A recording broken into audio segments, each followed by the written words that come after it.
Most people are learning skills the wrong way, stuck in a loop of endless tutorials, outdated advice, and giving up just before a breakthrough. But you don't have to be most people. By tapping into how your brain actually learns and using science-backed methods, you can master any skill at lightning speed. Forget slow, forget average. In this video, we're breaking down the best methods you need to learn anything as fast as humanly possible. Let's dive in. If you've ever tried to learn something new, you've probably done the classic sit, watch, and hope it sticks routine. You watch tutorials, read books, or listen to podcasts thinking, yeah, I totally get this. But then, when it's time to actually do it, you freeze. Your brain draws a blank. You realize you still don't know what to do. Why? The problem is simple. Passive learning feels productive, but it's an illusion. Think about the last time you learned something difficult. Did it happen when you were rewatching the same tutorial for the 10th time? Probably not. It happened when you were forced to figure something out yourself. This is because of a concept called desirable difficulty. When learning feels too easy, your brain doesn't actually grow. But when learning feels hard, when you're forced to think, struggle, and make mistakes, that's when real growth happens. It's uncomfortable, it's intense, but it's also 10 times faster than passive learning. Here's a fact that sounds too simple to be true. You learn faster by testing yourself than by reviewing information. This is called active recall. When you're forced to recall something from memory instead of passively reviewing it, your brain works 10 times harder, locking in that knowledge like a mental save file. And research proves it. In one study, students who studied by reviewing notes performed worse than students who studied by taking self-tests. Self-testing triggers a memory retrieval process in your brain, which tells your brain this information is important, don't forget it. So, how do you apply this? Stop rereading notes or re-watching lessons. Instead, test yourself constantly. If you're learning guitar, after learning a chord, look away from the chart and see if you can play it from memory. If you're studying for an exam, quiz yourself or try to remember what you just read instead of rereading the textbook. Because if you're not being tested, you're not really learning. Most people think learning means collecting information, but all of that knowledge is useless until it's applied in the real world. Because the goal isn't to know everything before you start. The goal is to start right away. Use that knowledge in practice and fill in the gaps as you go. This way, you only learn what you need right before you need it. You don't have to memorize every chess strategy to start playing chess. You learn one strategy, try it out, fail, then adjust. This approach speeds up learning because you're not wasting time on unnecessary theory that is destined to be forgotten anyway. Number 2, if you've ever found yourself grinding away at a new skill, you've probably experienced the frustration of not knowing what to do next. The task feels endless. No matter how many hours you pour into it, your skill level is hard stuck, and despite staying consistent, you just cannot improve. And the worst part is, you don't know why. That's where feedback loops come in. Feedback loops are the steering wheel. Without them, you can be as consistent as you want. But if you're heading in the wrong direction, all that effort means nothing. Feedback loops are how you know what's working, what's not, and what to do next. So if you want to become better really fast, you must understand how feedback loops work. A feedback loop is a cycle of action, result, analysis, adjustment. If you've ever played a video game, you've seen this in action. You press a button, this is action. Your character jumps as a result, and you decide that was too slow, so you press it earlier next time,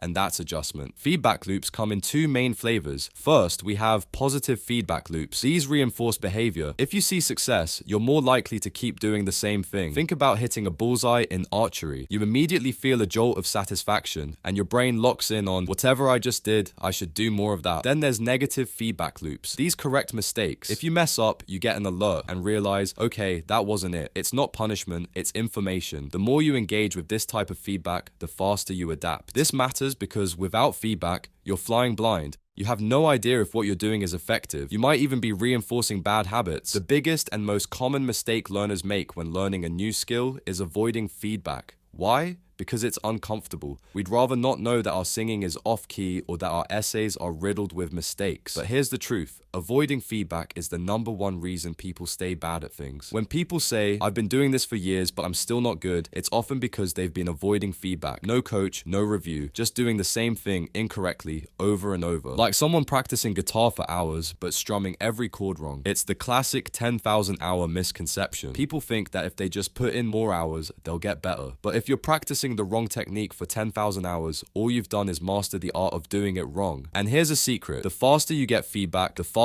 you learn. If you only get feedback after a week, your brain has already forgotten what action caused the result. But if feedback comes instantly, like in video games, you adjust much faster. This is why people learn faster with video games than textbooks. Now, not all feedback is useful. Some is too vague, like just do better next time, or keep going, you're doing great. To learn faster, you need your feedback to be clear, actionable, and on time. The best feedback tells you what to do, not how to feel. You don't need someone yelling at you for missing a shot. You need information on how to improve. Good feedback sounds something like, your foot placement is off by 2 inches, which is making you lose balance. Or try pressing the button half a second earlier. Alright, so you know feedback is critical, but how do you actually create it in your own learning process? Here are some methods. Number 1, self-correction. Record yourself doing the skill and watch it back. You'll instantly spot mistakes. Number 2, external feedback. Get someone experienced to watch you and give specific advice. Coaches are human feedback machines. Number 3, deliberate practice. Focus on one thing at a time and try to do it correctly until you get it right. This creates a mini feedback loop with every attempt. Now, while these methods are incredibly effective, having the right tools and resources can make learning even faster and more engaging. That's where today's sponsor, Brilliant, comes in. Brilliant is the ultimate platform for mastering skills like math, programming, and data analysis, offering thousands of interactive lessons designed to make learning fun and effective. Unlike traditional methods, Brilliant lets you learn by doing, solving the problems hands-on instead of just passively watching. This approach is proven to be 6 times more effective than watching videos and helps you truly understand concepts from the ground up. Whether you want to develop critical thinking skills, build daily learning habits, or learn on the go, Brilliant has you covered. Their bite-sized, engaging lessons fit into any schedule, and their award-winning content is created by experts from institutions like MIT, Google, Microsoft, and more. If you're ready to level up, start your free 30-day trial today at brilliant.org/scatteredhuman. You'll also get 20% off an annual premium subscription. Back to the video. Number 3. If you've ever wondered why some people seem to master new skills ridiculously fast while others stay stuck for months, here's the secret. They don't try to learn everything. Most people think that more information equals faster progress, so they watch more tutorials, read more books, and follow every complete guide they can find. But this creates what's called information overload. You're exposed to so much information that your brain can't tell what's important and what's fluff. An economist called Vilfredo Pareto noticed that 80% of Italy's land was owned by 20% of the people. Later, people realized that this 80-20 split shows up everywhere. This is the 80-20 rule, and it says that 80% of your results come from 20% of your efforts. It's the reason why 20% of language vocabulary allows you to understand 80% of conversation. 20% of musical practice techniques lead to 80% of improvement in performance. 20% of coding skills solve 80% of programming problems. This principle is everywhere, and when it comes to learning skills fast, it's a game changer. While most people waste time on fluff and nice-to-know knowledge, the 80-20 master focuses on only the critical few things that actually matter. The key idea here is that if 80% of results come from 20% of the effort, stop doing the 80% of things that don't matter. To master skills quickly, you need to 1. Find the 20% of key actions, concepts,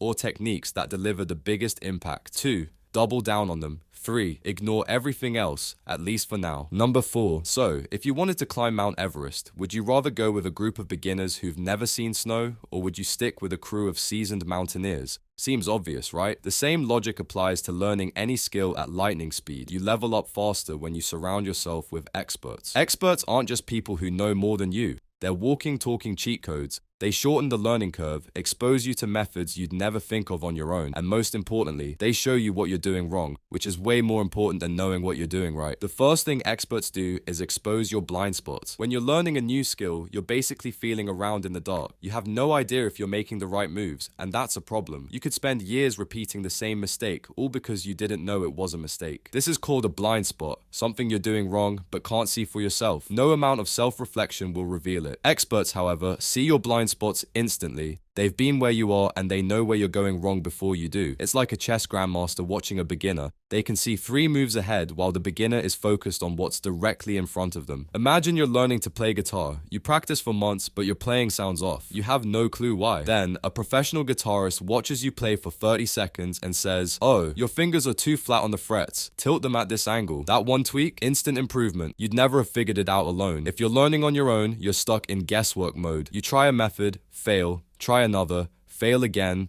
and repeat. This works eventually, but it's slow. Experts skip this step for you. They've already made those mistakes and they know the exact path you need to follow. Instead of guessing and repeating, you're following a proven roadmap. When you're surrounded by experts, you're constantly exposed to their language, terms, metaphors, and mental models you wouldn't hear from beginners. You're also exposed to their mindset, solving problems the way they would, and you're exposed to their standards. Experts have high standards, and when you're around them, you start to hold yourself to those standards too. Experts also create pressure, the right kind of pressure. If you're surrounded by people who are way better than you, you might feel a little out of place. It's uncomfortable, but that discomfort is actually one of the most powerful forces for growth. That's because you feel the need to keep up with them. This forces you to push harder than you would if you were just practicing alone. This positive pressure is a powerful motivator. Your brain doesn't want to be the weakest link in the tribe, so it forces you to rise to the occasion.